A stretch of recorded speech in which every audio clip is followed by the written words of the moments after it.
I'd like to call the May 7th, 2024 meeting of the Buncombe County Commission to order. Thank you all for being with us this evening. Let's begin our meeting with the Pledge of Allegiance. Please rise and join us in the pledge. Pledge allegiance to the flag of the United States of America and to the republic for which it stands, one nation, under God, indivisible, with liberty and justice for all.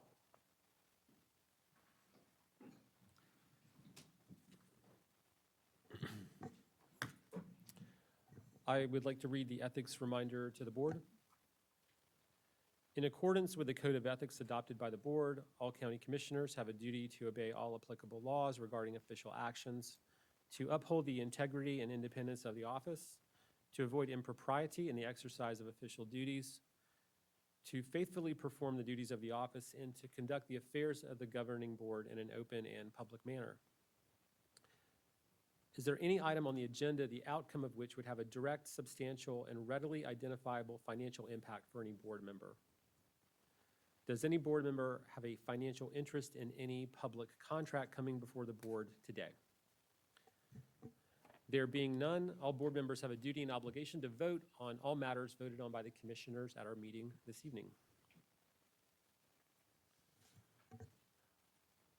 Commissioners, are there any, we come to the consent agenda. Are there any questions about any items on the consent agenda? Do any members of the public have any questions about any items on the consent agenda? All right, is there a motion to approve the consent agenda and to follow the remainder of the agenda as published? So moved. All in favor say aye. Aye. Any opposed? All right. We come to public comment. Have any members of has anyone signed up to speak during public comment? Okay. Are there any members of the public who wish to speak during public comment this evening? All right. Don't know if that's ever happened before, but take it. Okay. So next item on the agenda, we have a couple of different presentations. And the first presentation is Air Quality Awareness Month, and Commissioner Martin Moore will read the proclamation, and Ashley Featherstone is here for this item. Thanks for being here. All right. Air Quality Awareness Week. Whereas the U.S. Environmental Protection Agency has designated May 6th through May 10th as National Air Quality Awareness Week, and the theme this year is Knowing Your Air. And whereas air quality continues to improve in Buncombe County with ground level ozone and fine particle levels down 18% and 14% since 2000. And whereas the Asheville-Buncombe Air Quality Agency actively monitors ground level ozone and fine particles and other measures of air quality and works with state and federal partners, businesses, and residents to ensure our air is clean. Whereas the North Carolina Department of Environmental Quality provides daily county-level air quality forecasts disseminated by the online air quality portal, Asheville-Buncombe Air Quality, and local media to help residents make informed choices about their outdoor activities. Whereas young children and older adults are at higher risk of experiencing health-related problems from breathing ground-level ozone and particle pollution. Whereas outdoor visibility has improved since 2000, with the visibility on our haziest days improving by more than 30 miles. Whereas local governments in Buncombe County have been leaders in clean air management, adopting and implementing smoke and air pollution ordinances as early as 1916 and 1947 respectively to address air pollution challenges related to topography, meteorology, and associated temperature inversions and population growth, while recognizing the importance of clean air in this thriving economy. Whereas Buncombe County and the City of Asheville have determined that it is in their mutual best interest to establish a regional air quality program and have entered into an interlocal agreement pursuant to North Carolina General Statute to create an Asheville-Buncombe Air Quality Agency for the purpose of developing and administering an air quality program in their respective jurisdictions. Whereas Buncombe County's strategic plan includes a vision of high-quality air, water, farmland, and renewable energy for future generations. And the county has set a goal of reaching 100% renewable energy for county operations by 2030 and for the entire community by 2042.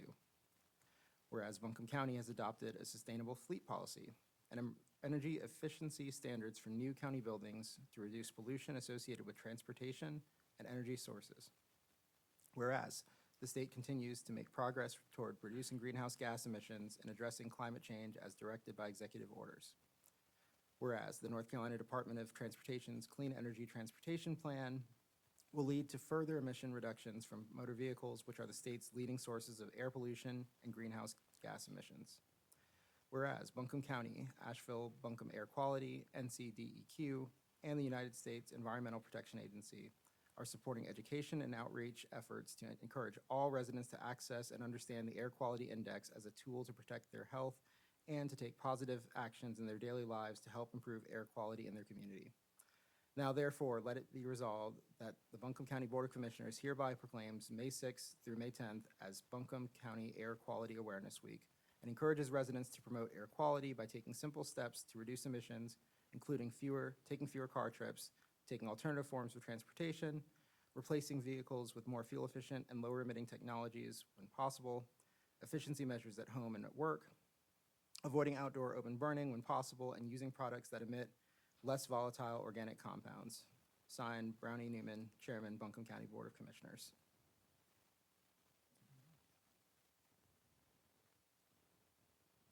Good afternoon. I'm here to accept this proclamation on behalf of the Asheville Buncombe Air Quality Agency and team. And this is Gary Wisnett. He's one of the Air Quality Board members. We're grateful to him. And we just wanted to say that we're very grateful to the commissioners for this recognition and for all that you do for clean air and climate. And very grateful to our dedicated air quality team and all the work that they do for clean air and the citizens of Buncombe County. Okay. Thanks. All right. Thank you, Ashley. Appreciate you too.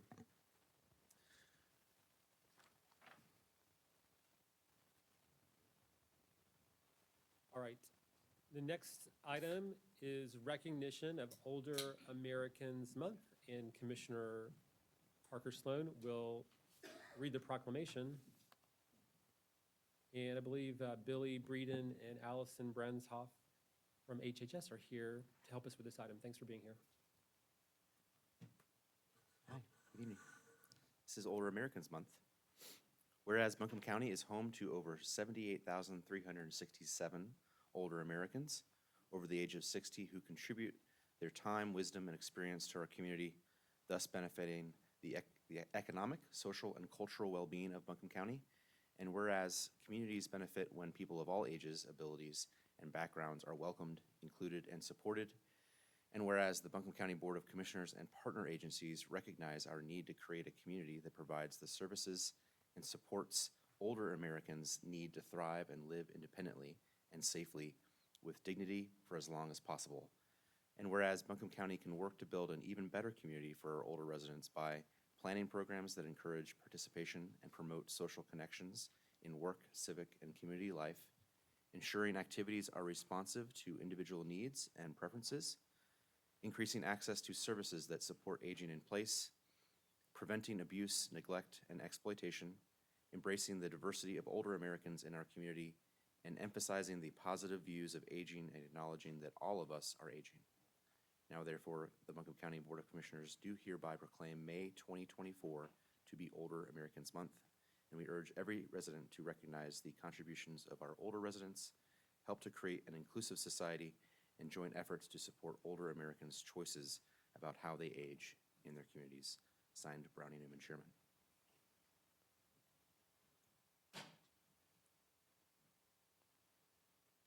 Thank you. I'm Billy Breeden. I'm the Age-Friendly Coordinator for Buncombe County, and this is Allison Banzoff, the Adult Services and Aging Program Manager. And I'd like to thank you all for recognizing the 78,367 older Americans living in Buncombe County who make such valuable contributions to our county with their time and their money. And we'd like to thank you for supporting our work in helping the older residents in need. And I'd also like to talk about two upcoming events.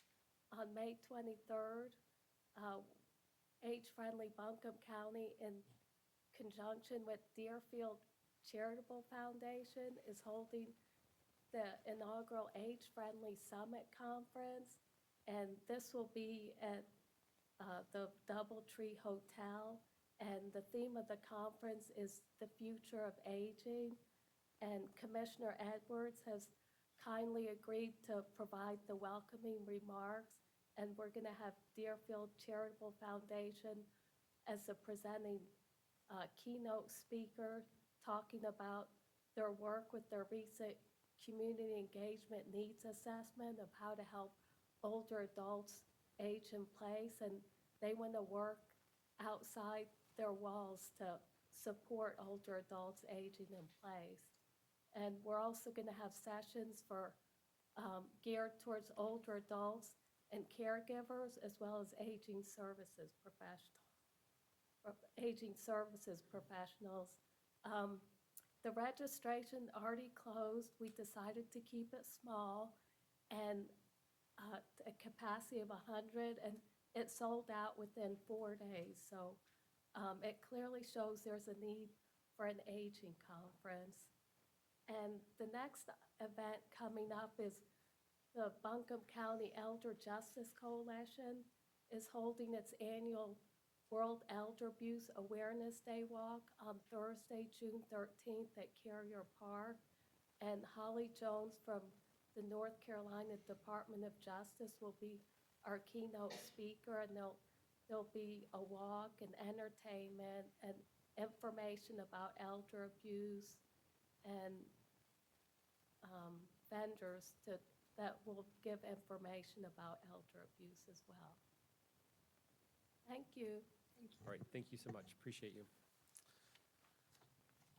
All right, the next item on the agenda is the financial quarterly report, and Melissa Moore, our finance director, will explain this item.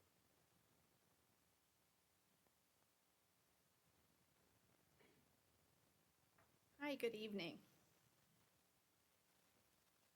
So this evening I present to you the third quarter financial results. Okay. So if we take a second and we look back, your first quarter results, you don't have a whole lot of data to work with, and it's really too mature to make very many assumptions. So whereas your second quarter results, you're 50% through your fiscal year, you begin to start watching some areas closely. But here we are at our third quarter. So third quarter represents 75% of our fiscal year. So any of your year-to-date results are going to represent July 1st through the end of March.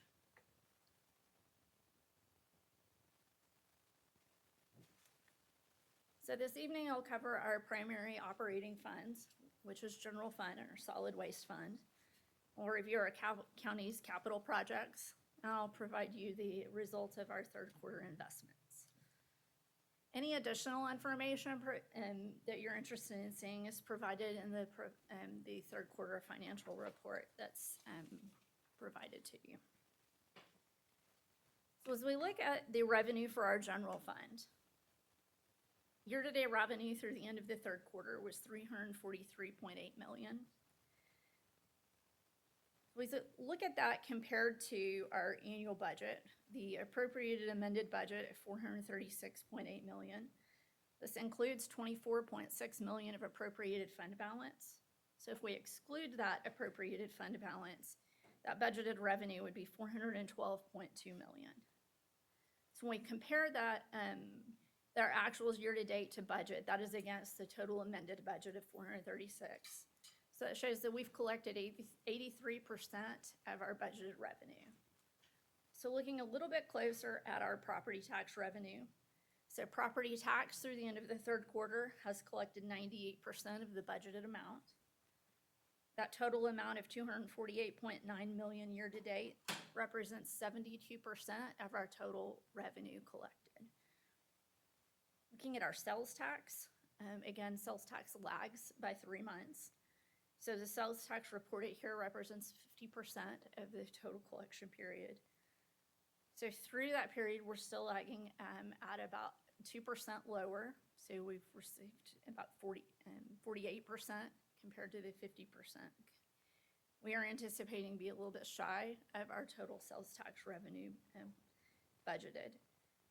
Sales tax revenue represents 77% of the total revenue year-to-date at $23.6 million. Now shifting over to our expenditures. We'll look at expenditures year-to-date, $299.3 million. So when we look at the expenditures at the 68.5% expended of budget, the large amount of debt service that is paid in your fourth quarter, it kind of skews that.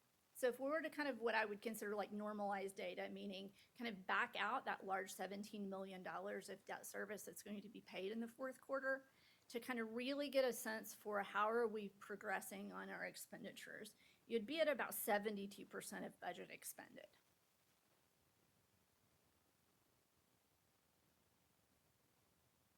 So look at the expenditures by our expenditure categories.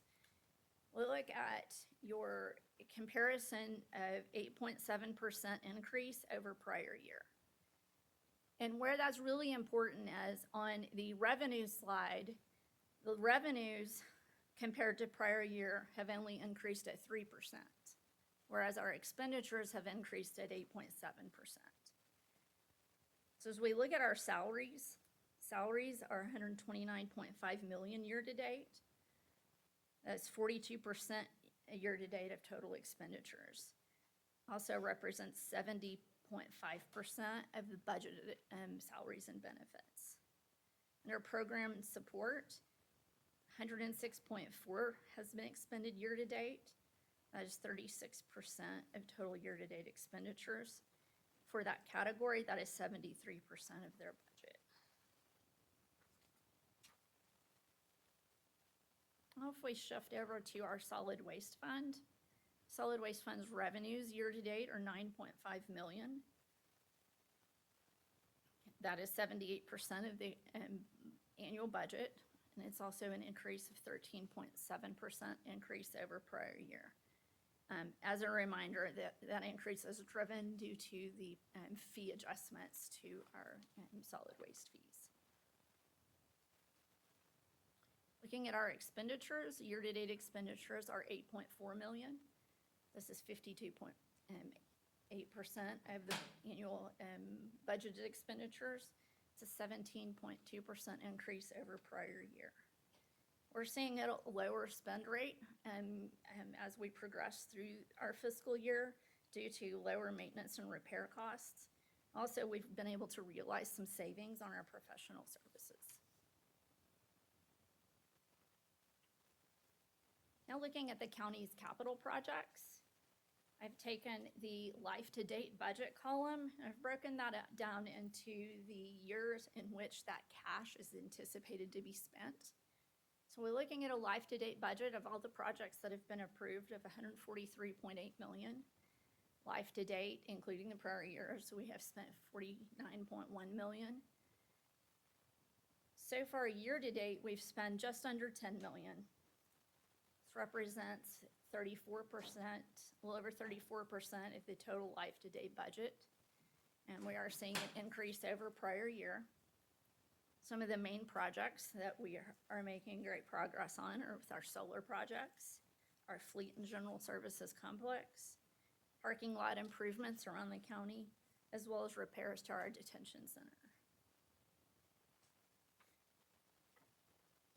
Now we'll shift to the report for our investment report.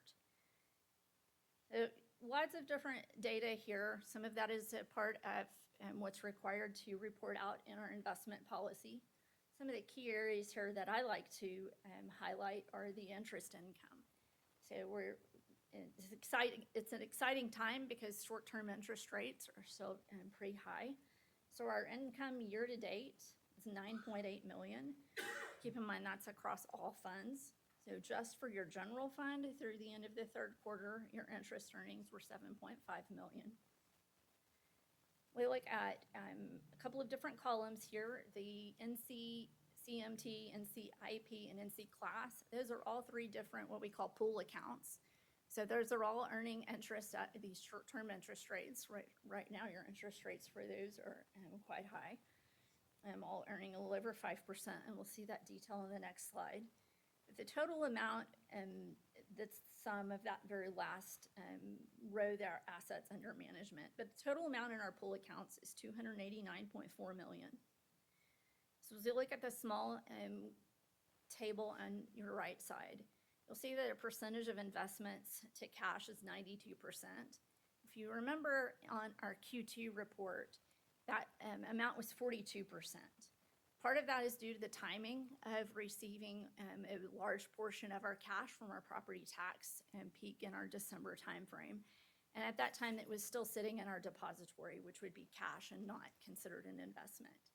So a part of that is moving some of that over to our pool accounts. But I don't want to discredit the amount of focus that the finance team has put on cash management and going through and really working on cash forecasting to keep what we consider the amount of liquidity needed in our depository account, moving all of the other funds that are considered more of idle funds into higher interest bearing accounts to allow some of those idle funds to work a little harder for our community. So I know that the high interest rate environment isn't going to last forever, and so we're trying to take advantage of that to the best of our ability. So as you look at the donut chart on your left, this is really kind of showing you the diversification of our funds. So part of our investment policy states the levels of diversification that are required. And this is just to kind of illustrate to you how our funds are illustrated. So as they say, don't put all your eggs in one basket, right? So the table on the other side, that is really kind of showing you the level of liquidity. Kind of your columns are separating kind of your amount of maturity. So that's how quickly you can convert those amounts back to cash, meaning if we need to write a check for it, we can transfer that over within those shorter amount of time periods. All your pooled cash accounts and those pool accounts, you can transfer that back in one business day. You'll see under 1 month, the interest rates. So our interest rates right now are anywhere from 5.24% to 5.543%. So those are great interest rates on short term, whereas your long-term maturities aren't seeing that kind of interest income. And so we'll continue to watch the markets, and we'll move some of our cash over to our investments over to long-term as soon as we start seeing that yield curve kind of transition to where those long-term maturities are paying a little bit higher. So right now we're seeing really nice returns for our investments in those short-term accounts. So that concludes my presentation. Are there any questions that I could answer for you? Thanks, Melissa. I have one question. I think it was early on in the presentation, you mentioned revenues 3% over prior year and expenses 8.7% increase from prior year. And are you noticing any specific trends or any specifics with that? Well, we are seeing some revenues come in under budget with sales tax and with intergovernmental, some of it due to the hold harmless Medicare. Medicare, is that correct? Medicare. But primary portion, you'll see the difference between the revenue of the budget without the appropriated fund balance and then your expenditures. And you'll see that our expenditures were just growing at a faster pace than that organic revenue that we were seeing. And with those expenses, I mean, do you see any specific trends within the expenses? What's making them grow at that rate? Did you drill down into that any? Well, it's based on what was adopted in the budget, right? So seeing those play out and come in, they're at a higher rate. And so we've got to continue to watch that to ensure that we're able to recognize all of the revenues to cover those expenditures. Okay, thank you. Any other questions? Commissioners, can I add a little bit to Melissa's point on expenditures? As you might recall, we have really been trying to make sure that our expenditures are exactly what we need and no additional contingencies are built without in the departments.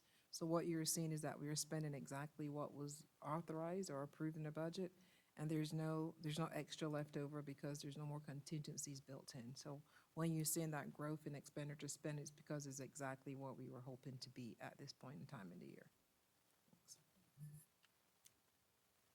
All right, thank you so much. Okay. Next item on the agenda is a public hearing to consider the modification of a fire service district line. And Ryan Cole, Assistant Director of Emergency Services, will explain this item.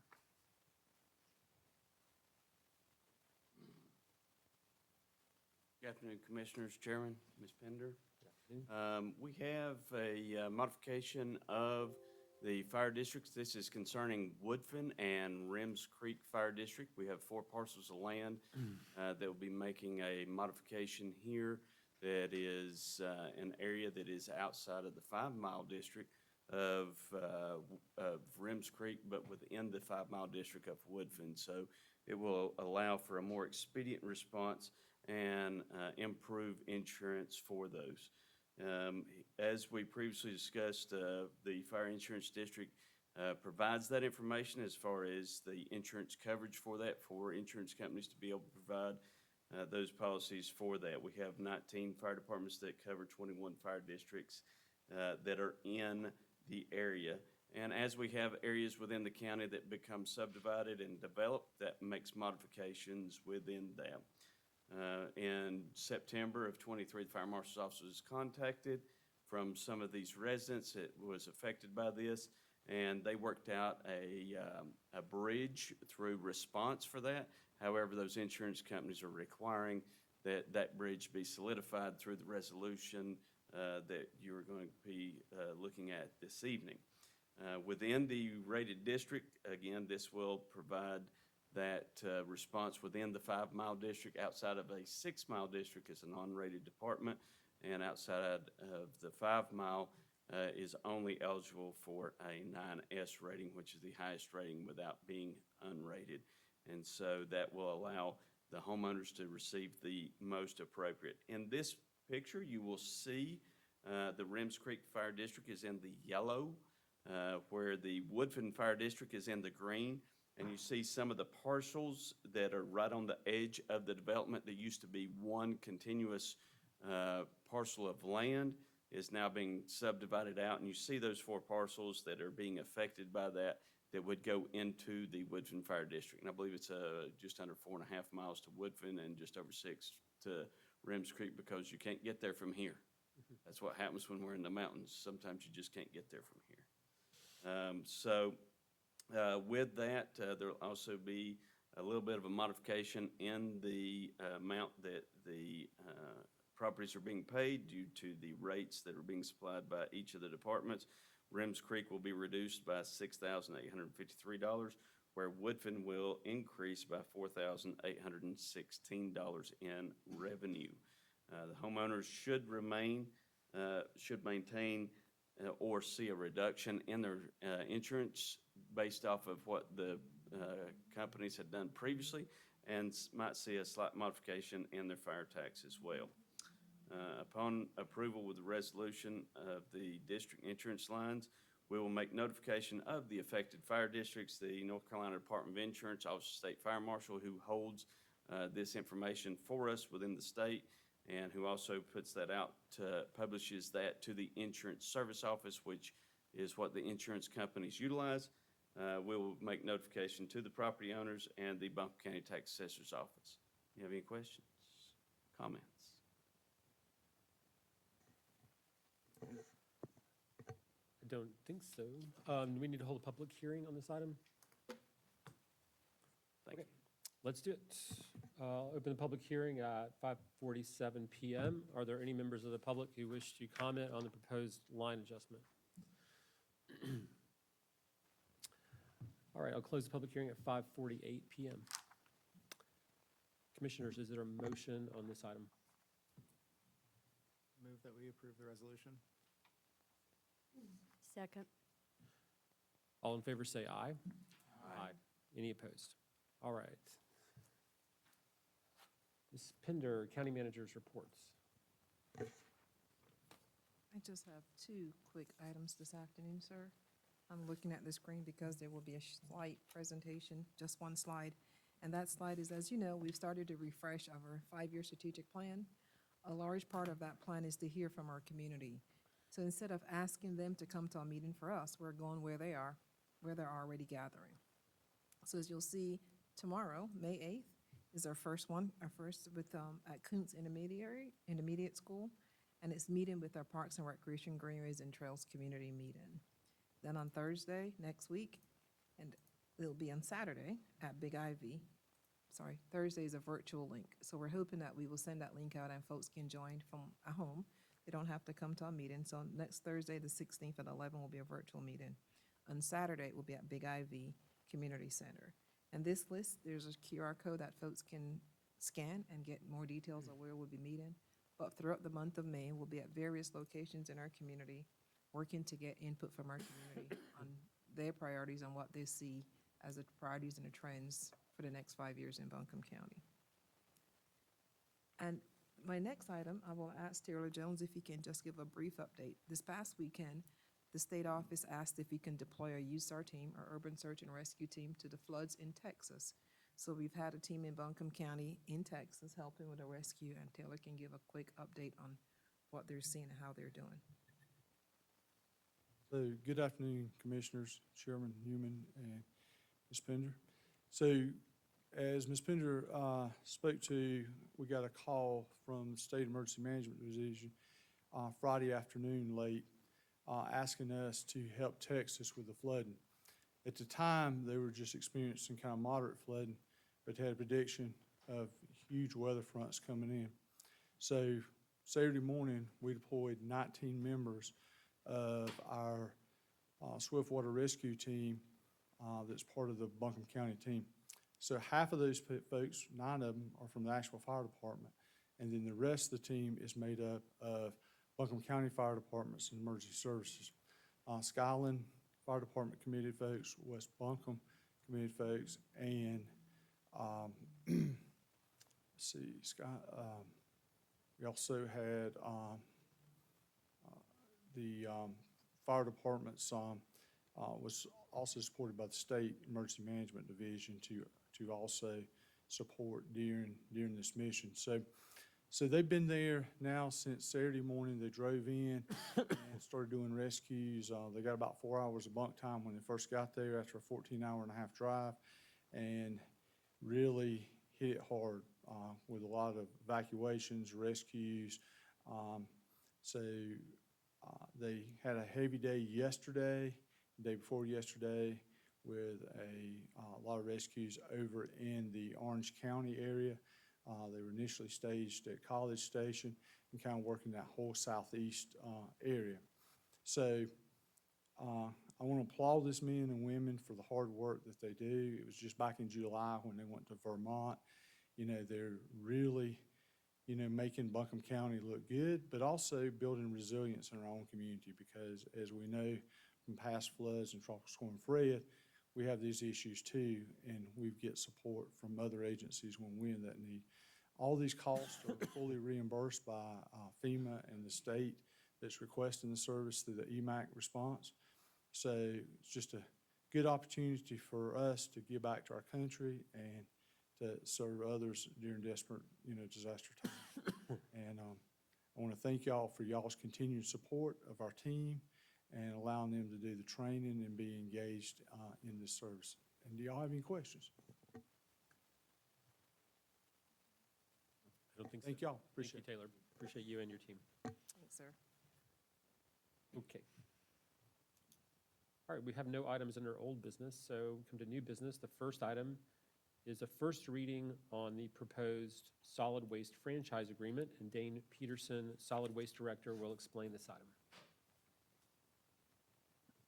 Mr. Chairman, members of the board, good afternoon. Good afternoon. Hope everybody's doing well. My name is Dane Peterson, Buncombe County Solid Waste Director, and I am here to request approval from the board for a staff recommendation to execute a franchise agreement with FCC Environmental Services LLC for the solid waste and recycling collection contract in the unincorporated areas of Buncombe County. So as far as the term of the contract, it is a 7-year term for the base, and the onset or the effective date of the contract would be January 1st of 2025, and the 7 years carrying through December 31st of 2031. And that is we also have a Buncombe County option on that we could choose to extend. And the basic service parameters for this contract are weekly trash collection and every other week recycle collection. We presented at your April 16th briefing, and we provided an update on the contract and the negotiations and where we were in the process. And there were a couple questions that came out from the board that we wanted to make sure that we identified and provided some feedback on those. First one being the status of the negotiation. Second being what measures are in place to ensure accountability with the contractor. And also the third being specific transition deadlines pertaining to the contract.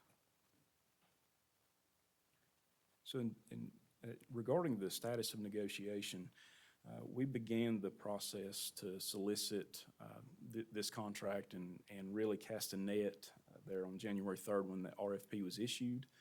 Procurement helped us with that, and we were targeting, all companies that were interested in this work, that were capable, knowledgeable. We were really wanting to drive competition for the services in this market.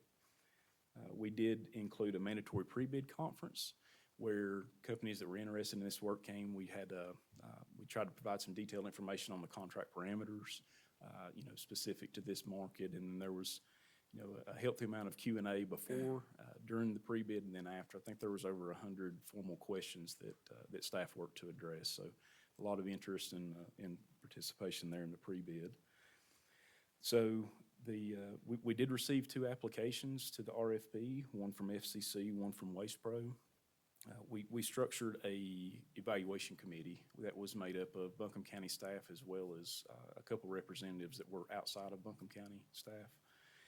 And of course, we set up the scoring criteria, critical parts of the contract that we were looking for, and we had FCC and Waste Pro also conduct presentations, and we did an interview session with both those firms. And the result of that was the evaluation committee recommending to move forward into negotiations with FCC, and we brought that to the board where we received approval.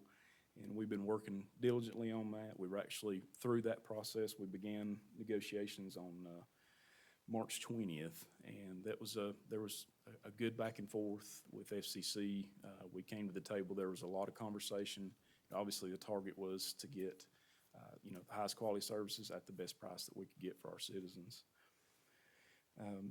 Talking about the negotiation process, while we understand statutorily there's not really a requirement or for the process to procure service contracts such as these, this was more of a standard approach where a firm was identified through the evaluation process. That was the firm that we targeted to move into negotiations with. So that was the process that we thought would be the best interest for the county, especially with moving into good faith negotiations. That was the route that we thought would serve the best. So now here we are, May 7th at the first reading of the contract. Regarding the accountability measures, so we will have liquidated damages scheduled within the contract. If there are performance issues and FCC is not meeting parameters of the contract, here's some examples on this chart. If customers are being missed, there are penalties associated with that. The scale could slide up if it's repeated misses compared to a first-time miss. That's a higher penalty level. You can see large area miss. Area miss is 100 homes or more in a given area, $2,000 for those. Reports not being provided to the county upon request per the deadline. If there's a spillage, we need to be notified about that. If that doesn't happen, there are penalties that could be associated with that, and then also corresponding to the cleanup of spills, such as hydraulic or other materials that could leak out of the truck. Cart replacement, that's something we heard feedback on. We wanted to make sure we strengthened that, and that if a new subscriber signs up or there's a cart replacement need in the field, we want to make sure that that's happening in a timely manner, so we put a deadline and a penalty associated with that. operating unsafe equipment, leaking truck or debris while hauling, of course, transfer of cart ownership due to contract breach, and a new one we applied to the liquidated damages this time was if FCC is not fully operational by January 1st, all routes covered, services in place, then there is the potential of a $2,000 per day penalty associated with that. So talking about the solid waste transition plan timeline, FCC did provide information on the framework of a transition and, items such as education outreach to subscribers, meetings in collaboration with Buncombe County, CAPE, our teams, communication teams, updates throughout the transition plan, equipment, carts, assembly and delivery. Those were things that they identified. And obviously the timeline, not fully known when a contract could be executed, but they provided that information as far as the framework of a transition plan, but also provided examples of markets where they've transitioned, in certain situations, much larger markets than ours by household count. So in a shorter time frame. So that helped towards giving us a comfort level with they've done that transition before, even in larger markets, and that they will be providing us with a transition plan. If the contract is executed, we move forward. The deadline for that is July 1st. We would see that. We would have a chance to look at that and actually weigh in, give feedback on that, and come to an agreement on the transition plan that we formalize with FCC. Also requiring a contingency plan. So if things don't go per plan for FCC, we want to know what that backup is, what that would look like, what the contingencies are that would be in place. November 30th, FCC would present Buncombe County with schedule and route mapping. That's a deadline. I believe we'll get that information sooner than that to take a look at that. An emergency plan is really primarily pertaining to if there's inclement weather, ice, road access is an issue. We want to understand what the plan is if there is disruption, how they can minimize disruption and collection for services, and their plan to address that. All proposed equipment shall be on site and prepared by December 20th. FCC shall have run their collection routes in collection vehicles by December 27th. Of course, January 1st is the first day of the new contract for service. And of course, roll-out carts should be delivered to customers prior to that. So talking about subscriber rates with the new contract, basic service, which the basic service is the weekly trash and every other week recycle for subscribers that sign up, is $28.65 per month. Premium service is an upgrade, more of a catered service where FCC will come to your back door and collect your material. That's $59 a month. Bulky service, think about your couch, your refrigerator, things that wouldn't fit in your cart or be under your normal service parameter. That is $25 per event, and that's scheduled with FCC. Two options on bear carts. One is to purchase for $320. Subscriber has that option, and also to lease a bear cart through FCC, and that would be $10.16 additional to the basic service rate. If there's volume issues or a household maybe generates more recycling than they can fit in the standard every other week in their 96-gallon cart, then there is an option to lease an additional cart for the household, and that is $12 per month, and on the trash side as well. The disability program, that's what we've previously called the doctor's note program. So if there's not a member of the household that can physically move the carts from the home to the collection point, if they provide a doctor's note to FCC, then FCC will accommodate and provide premium service at no additional cost to the subscriber over basic service. The low income is something that FCC proposed to us. That is 15% off basic service per month. There is a eligibility limit number of 700 subscribers, and the criteria for that is 150% federal poverty level or if receiving federal assistance. And the additional bag tags for service is $3. If you have an event, at your home and you're anticipating, you've generated more material, more trash, then you can buy an additional bag tag that can be placed on a bag, set beside your cart, and FCC will collect that through regular service. So some important contract changes. This one, it will be a 7-year contract. The current contract we're in that expires December 31st of this year is 5-year. The new contract will be a 1-year extension option. The CPI, after the first 2 years, let me say that again. The first 2 years, there's no price increase allowed. But after the 2 years, it transitions to a inflationary-based contract. And so the parameters on that are the CPIU, which is the garbage and trash haulers indices, and the range on that we've specified is a 3.5% floor with a 5% cap. So that is different where previously it's been whatever CPI is, that is what the rate increase would be. The low-income program that we discussed, the 15% discount for up to 700 subscribers. Disability program, of course, that'll continue. The emergency plan we're requiring, but we're also requiring a transition plan and contingency plan with this contract. With the welcome packet to subscribers, there'll be 2 initial bag tags that's issued through that. So they'll have information to the subscriber like, here's your carts, here's where to place them, here's how to turn them, those type of things for service. But they'll also be issued 2 bag tags. From that point on, subscribers will be able to purchase additional tags at $3 a piece. No fee for replacement carts. So, new subscribers being issued new carts, or if there's carts that need to be replaced, there will be no fees for that in this new contract.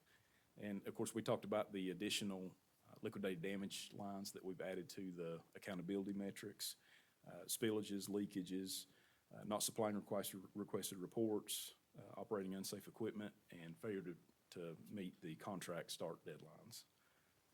And another important one, I think, is these will be new carts that are issued through FCC's contract. And at the end of the contract term, Buncombe County will be transferred that ownership of the carts in the field. I think that, however the end of the contract shakes out, if that's, an RFP and FCC is selected, whatever that looks like. But it also, I think, helps to hedge against some cost savings, or hedges towards some cost savings, where you've got carts already in the field. That's a big benefit to, FCC continuing the contract, or if it potentially was a new contractor coming in, having those carts already in the field. Looking at the term of the contract, 8 years, fully flushed out with the extension.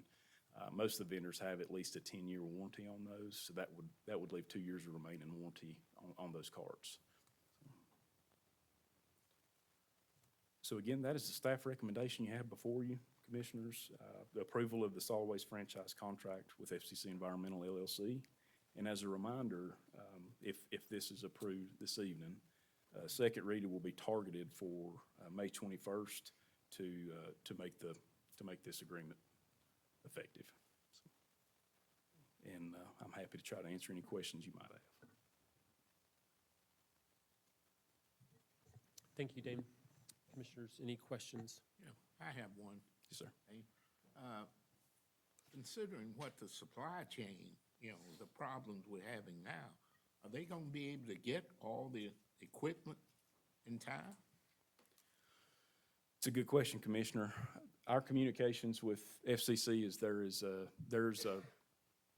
very high level of confidence that will be accomplished, yes. So the bigger concern to me I've saw is even your bigger trucks, but the smaller trucks that are required for this contract, I know I've heard through different channels, those are actually even harder to get at this point. So to your point, time is of the essence. And, if we get this approved May 21st, that leaves a 7-month window approximately to do that.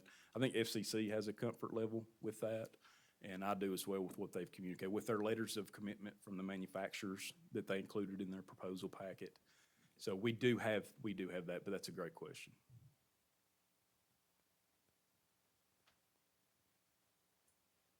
Thank you for the additional details on the accountability. Yes, ma'am. I think that's really important going forward.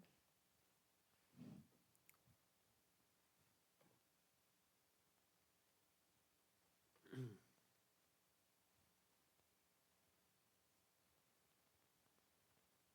need a motion?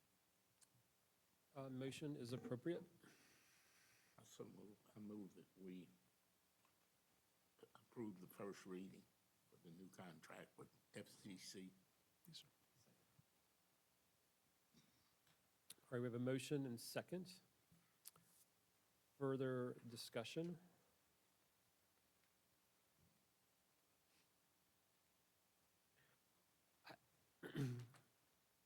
I just have one question right now, Dane, but looking at the liquidated damages provision,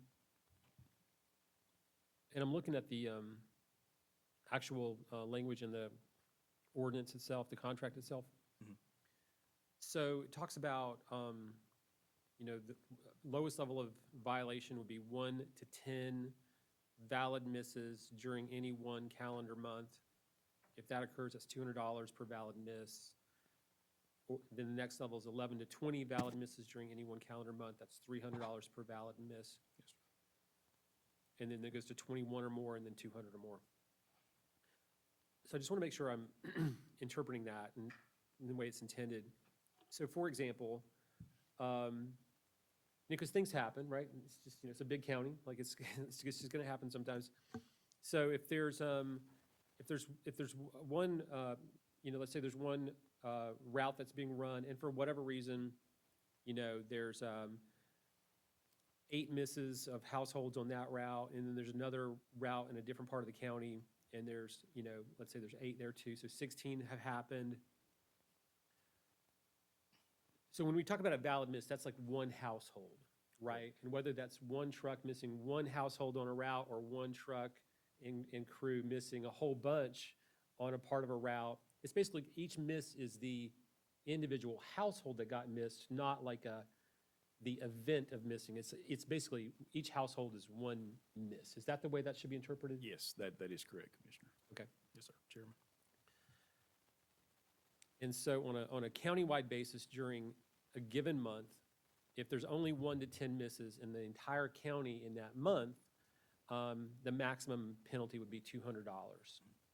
And if there's 11 to 20 over the course of a whole month, It is per, so if it was 10, it would be 200 times the 10.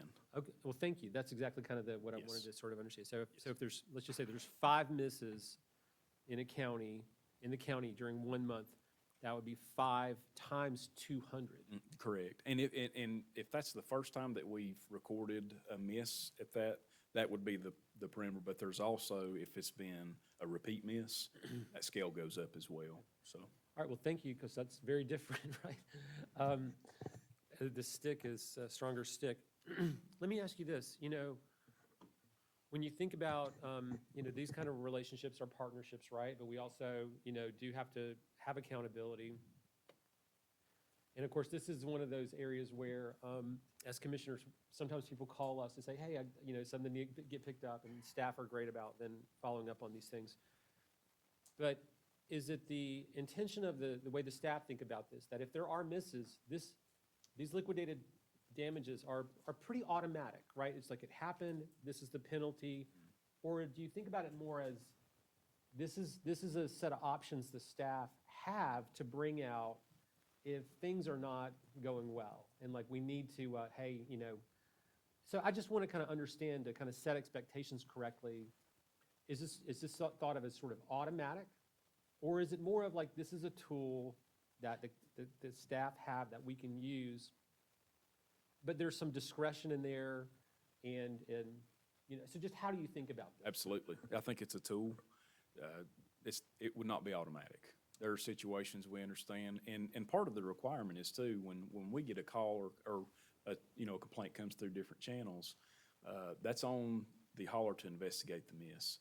Sometimes there are instances where a customer may have set out late behind the hauler. Those situations are not a valid miss. That's an opportunity to educate a customer to make sure they're setting out in time to get their material picked up. Now, that's a little different, but Chairman, I look at it as a tool, not an automatic. Okay, but it could be. I mean, Absolutely. If there was a more of a systemic or chronic Oh, yeah. problem with the service, being provided, we could just say, this is just going to be automatic because it needs to be done. Yes, sir. And it's not where we want it to be. Exactly. Okay. Just to kind of tack onto that, one, Michael, can I ask you, is there anything we need to know about liquidated damage clauses, no changes in the Court of Appeals or Supreme Court from that being capped? Okay. And I guess for public edification, I suspect I know the answer to this. Any breach would be for the benefit of the county, not the individual household? Yes. Okay. Just wanted to get that out there, just in case anyone thought that they were going to make $1,000 for every miss. Sorry. Good point, Commissioner. All right, other questions, commissioners? All right, we are going to have two readings. This is the first. There's a motion and second. All in favor say aye. Aye. Any opposed? Okay, thanks. This will be on the agenda at our next meeting as well. Yes, sir. Thank you. All right, thank you. Okay, the next item on the agenda is the discussion of Clean Water Fund awards, and Jennifer Harrison from Agriculture and Land Resources is here to present this item. Good evening, Chairman, Commissioners. Tonight, I'm here to talk to you about the recommendations for the Clean Water Fund. So, as you may recall, you allocated $100,000 for the fund. We put out a RFQ for proposals for the fund, and we received 3 qualified applications. In order to be qualified, your project needed to exist within a watershed management plan that was already existing, and we have 5 of those across the county. And you also had to either be a nonprofit or a government entity. So of the 3 that we received one from the town of Black Mountain for their Fairview Drive diversion project that essentially diverted runoff and put it into the golf course, and so that it could slow water and infiltrate instead of running along the ditches. And that was for $100,000. The second was for RiverLink's Disconnect to Protect program. That is a community program that educates and offers assistance with the development of runoff, household runoff in the form of rain gardens, rain barrels, those type of things. And that proposal was to address about 100 households for $50,000. And the third was from Asheville Greenworks, and that was the Smith Mill Creek Trash Trout Junior project.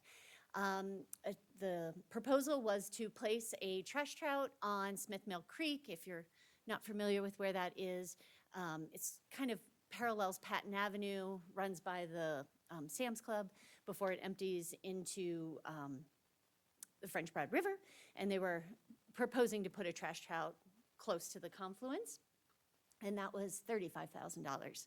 Staff reviewed the proposals and provided their review to the Energy and Environmental Subcommittee, and the subcommittee then reviewed and voted to recommend to you to support the town of Black Mountain at $75,000 and RiverLink at $25,000.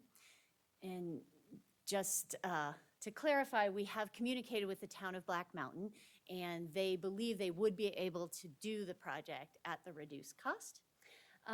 We have a requirement that all projects be completed by June of 2025. We've communicated with the applicants, and everyone feels that that timeline is reasonable. So tonight we ask that you approve the allocations to Town of Black Mountain and RiverLink, and we'll set about contracting with them. Thank you, Jennifer. Yeah, I guess if there's not any questions, I will make the motion to approve the awards recommended by the County Environment and Climate Subcommittee. They're two great projects through Black Mountain, and the scalable project from RiverLink is a good start to this new program. Second.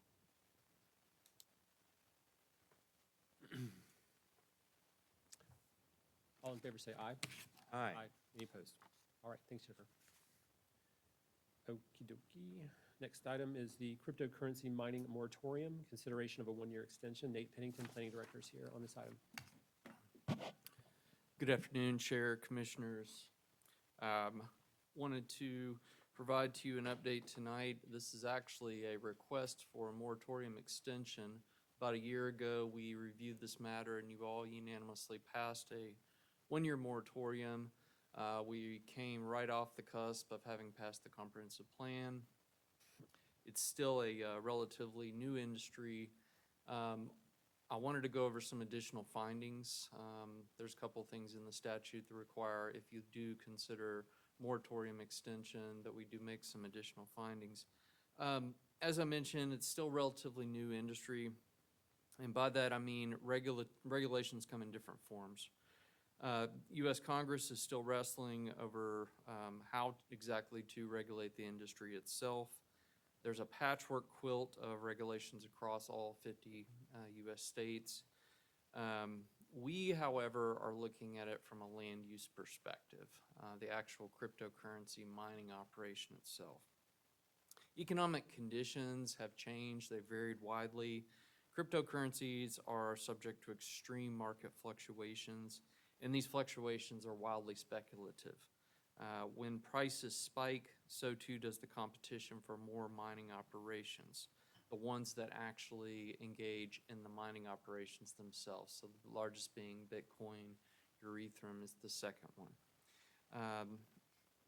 And from that perspective, that's where we come into play. We're looking at the land use operation, where you have warehouses that are typically filled floor to ceiling with servers that are crunching numbers, producing a lot of heat, using a lot of electricity in buildings themselves. Now, they don't always occur in buildings themselves. There have been a couple of different, well-publicized through national news outlets, operations across the United States, especially in one in Western North Carolina in particular. I will say that county did not have countywide zoning, but it was built in a series of cargo containers and did create quite a bit of noise and electrical use out in that area in particular. Now, not all cryptocurrencies involve mining algorithms, so not all of them rely on this mining operation itself. Studying this matter further will help us be able to differentiate their use from data centers. And the reason why we want to be very careful here is because data centers are integral to life and commerce across the United States, whether it be for scientific research, whether it be for digital currency itself, which the dollar and many other world currencies are digital in that sense. For instance, data centers also, Buncombe County has 2 data centers that run our operations. So does the National Climatic Data Center, so does Google. So we want to be very careful. We're coming to you basically asking for an extension of the moratorium so that we can line this up with our other text amendments, which are well underway, and that we can take this to the planning board and bring you what we feel like will be a reasonable set of regulations surrounding this industry and this particular land use. That concludes my presentation. I'm here for any questions. You will need to adopt a new ordinance for this matter tonight.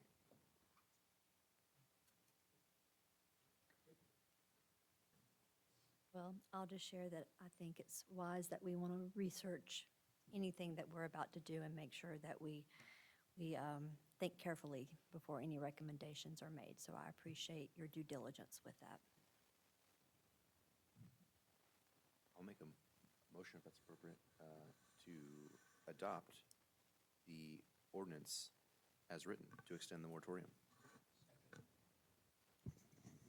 All in favor say aye. Aye. Any opposed? Thanks.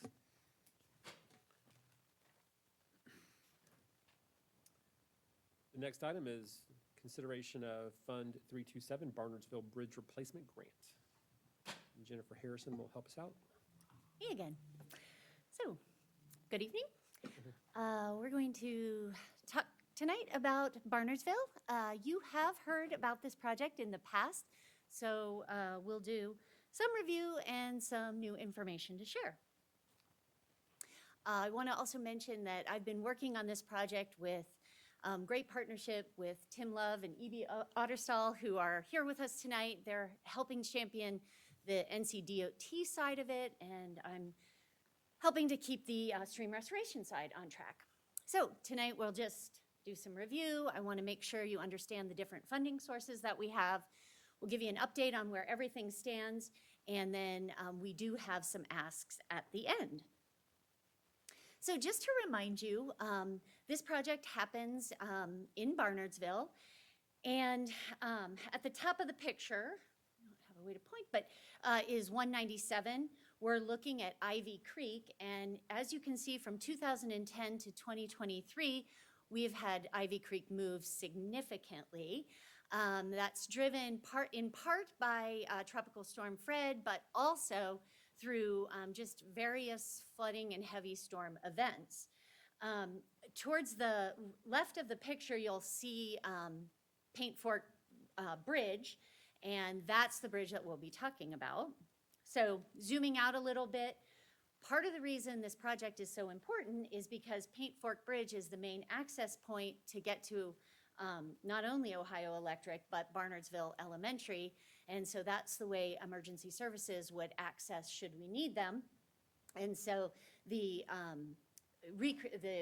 realignment and rebuilding of that bridge could bring a lot of assistance to the community. We also see off of 197 at the top, that's where the post office is. So that's where we're talking. In terms of the funding sources, two of these funding sources you've already seen. That's the state appropriation of the ARPA funds. That was $2.75 million. And that money is the money that we are using to do the stream restoration. We also wrote a grant and received an additional little over $1 million from the Land and Water Fund, and that money is to help us acquire the right-of-way access that we need for the flood mitigation. That was looped together with another project out in Candler, and so we don't have quite that full $1 million for Barnardsville. You have already seen those and given us budget amendments back in October, so those are finished. Tonight, we're bringing to you the Department of Public Safety's grant. That's a $2,831,000 grant, and that was allocated to us for the construction of the bridge, so the Paint Fork Bridge. And that budget amendment we will need tonight. So where are we currently? We are actively working on the right-of-way acquisition and the site prep. We have also already hired our engineering firm, Jennings Environmental, and they are beginning to work on the design as well as the permitting. We have a deadline on the permitting to meet the ARPA requirements. A reminder, these are ARPA funds, so we have that December 2024 deadline for encumbrance of the funds and December 2026 to finish the project. Also in the works is the bridge. That's being done through our partners at NCDOT, and they have also already begun to scope the project, and they have had excellent communication with us and our engineers. It's imperative that these two projects work together so that we have a positive outcome where we improve the flow of the stream, we provide for flood mitigation, and we have a reliable access bridge. So what do we need tonight? Tonight we're here to ask for the budget amendment for the Department of Public Safety's grant for the Barnardsville Bridge. And that's the $2,831,000. And then we would also ask for an agreement with DOT so that we can pass that money through to them for the creation of the bridge. And then third, to meet our ARPA guidelines, we need a resolution to accept the ARPA funding. So even though we've already done the budget amendment, we need a resolution for ARPA.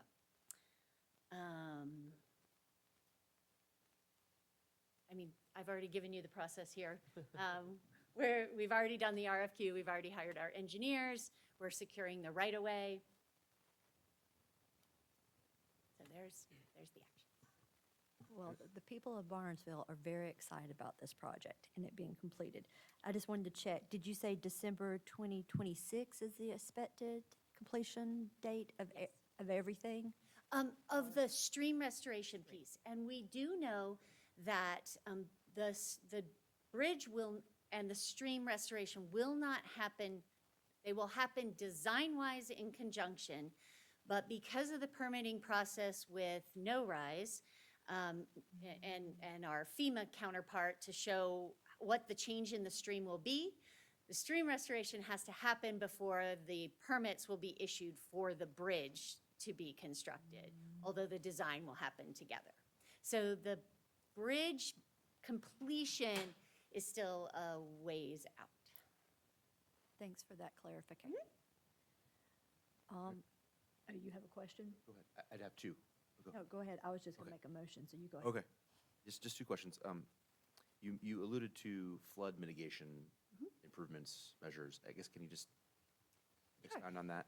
So there's kind of two things happening in Bernardsville. One is the bridge isn't adequate to allow the flow of the stream in storm events, and especially with debris. So the way the bridge is constructed, there's a center point that blocks the debris and then holds it back and then creates additional flooding. So redesigning the bridge to have better flow and then realigning the stream will hopefully, if all goes according to design, will alleviate those problems. Then the second piece is by securing that right-of-way access, we will also be providing additional landscape where floodwaters can be stored in high storm events. In other words, we won't have buildings in the floodplain there. So if it does flood, it will provide relief downstream. I got you. My second question is, I'm very glad we can do this and so many agencies can work together to kind of solve this problem, but I still find the bureaucracy of it all fascinating.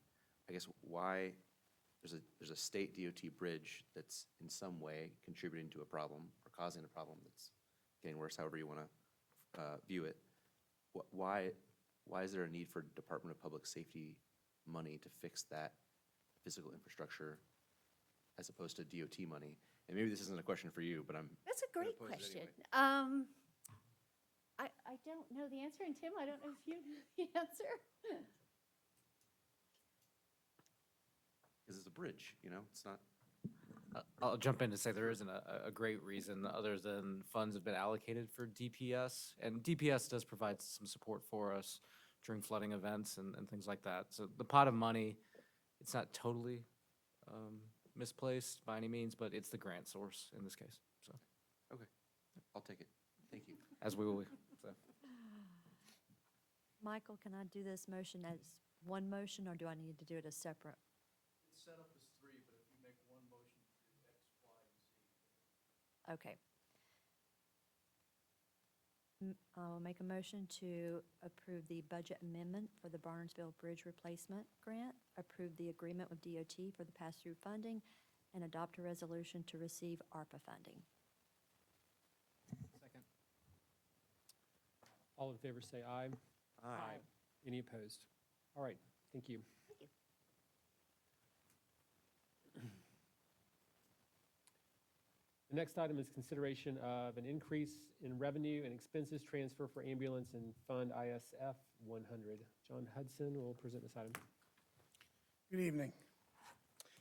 So this budget amendment is for our internal service fund, the fund we use to pay for our insurance claims and benefits. And this budget amendment realizes revenues we receive for stop-loss insurance and pharmaceutical rebates, as well as appropriates fund balance of $2 million in that fund to cover increased claims costs as projected through the remainder of the year. Additionally, while we await proceeds for insurance on an ambulance that was involved in an accident, there will be a transfer of $155,265 to cover the completed rebuild and repair of that ambulance. Thank you. Commissioners, are there any questions, or is there a motion to approve the budget amendment? Move to approve the budget amendment. All in favor say aye. Aye. Any opposed? All right, thank you, John. Thank you. Okay.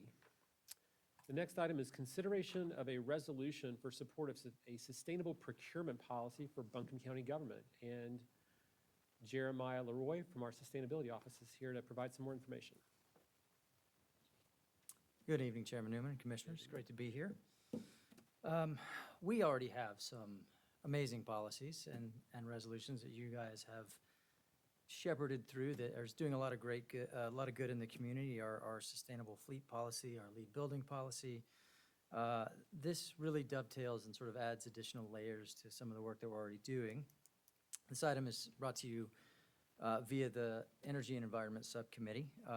Last meeting, the Board of Commission issued a proclamation in support of a community effort to reduce single-use plastics and other harmful environmental waste. And this resolution really builds on that, encouraging county departments to consider the environmental impacts when purchasing goods. So it's really internally focused. It's us trying to say that we want to do our part as an organization, as a local government. This can be anything from office supplies to the cleaning products that we use to, again, those single-use plastics, those water bottles that you will see in lots of large meetings that we have, right? So I think it's important to note also that this resolution also really prioritizes smart financial decisions when making procurement choices. So that's really kind of the gist of it. We'd like to make more, sustainable choices through our procurement where feasible and where financially responsible. And if approved, the Sustainability Office, along with our partners in procurement and solid waste, are committed and excited to helping our other county departments to find that balance between making good financial choices and reducing the environmental impacts of the purchases that we make. I'm happy to answer any questions you have about the resolution. Thank you, Jeremiah. Commissioners, any questions or comments or motion? I'll just make a comment. Thank you, Jeremiah, for putting this together. I think it's great. I know a lot of work went into the wording and language here. Very supportive of this idea. Governments of all sizes, including local governments, have a lot of buying power and influence in the market. As new building materials and technology advances and changes, eventually we're going to have things like carbon-free concrete out in the world that we can, and others who build lots of things, can purchase, and that can be one way that we help kind of influence the market move in a positive direction. And I can imagine one day there being other counties that have policies similar to this, and we could kind of pool our influence and resources in that way as well. So with that, I'll make a motion to approve the resolution. Second. Further discussion? All in favor say aye. Aye. Any opposed? All right, thanks, Jeremiah. Thank you. All right, the last item under new business is consideration of the appointment of the clerk to the Board of Commissioners, and Sharon Burke, our Human Resources Director, is going to help us get started on this item. Good evening, Commissioners. Good evening. I stand before you today asking to finalize the appointment of Sarah Gross and to the position of Clerk of the Board. So, as you're aware, back in March 15th, Lamar Joyner resigned his position as Clerk of the Board, and Human Resources began the search for a new replacement. Of that search, we had 32 candidates, and of those 32 candidates, 5 candidates were interviewed, and Sarah ranked the highest.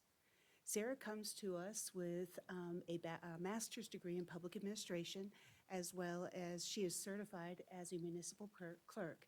In addition to her academic credentials, she has spent 8 years working for the city of Asheville as a deputy clerk for them. So at this point, what I do is I ask if you would consider appointing Sarah to the position and for her start date to begin on May 28th, 2024. Do you have any questions that I can answer for you?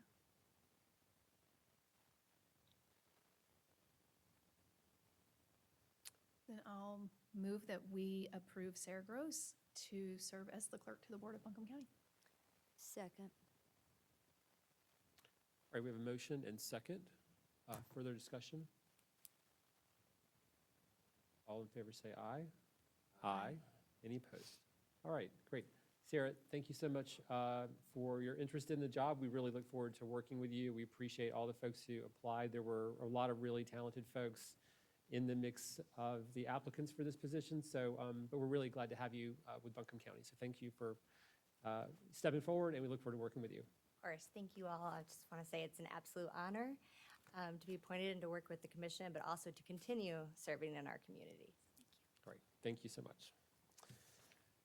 Okay.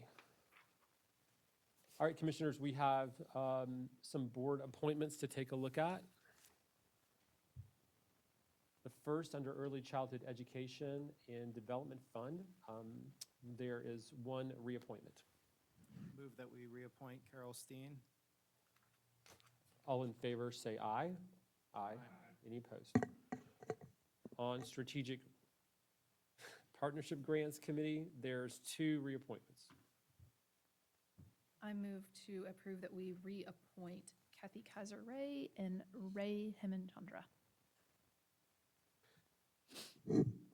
Second. All in favor, say aye. Aye. Any opposed?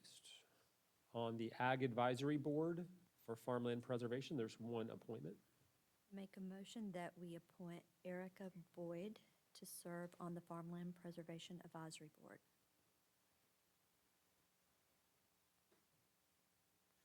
All in favor, say aye. Aye. Any opposed? And on the Land Conservation Advisory Board, there's two new appointments.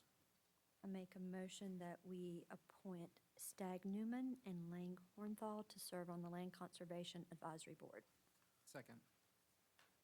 All in favor, say aye. Aye. Any opposed? All right. Commissioners, are there any commissioner reports from boards and commissions?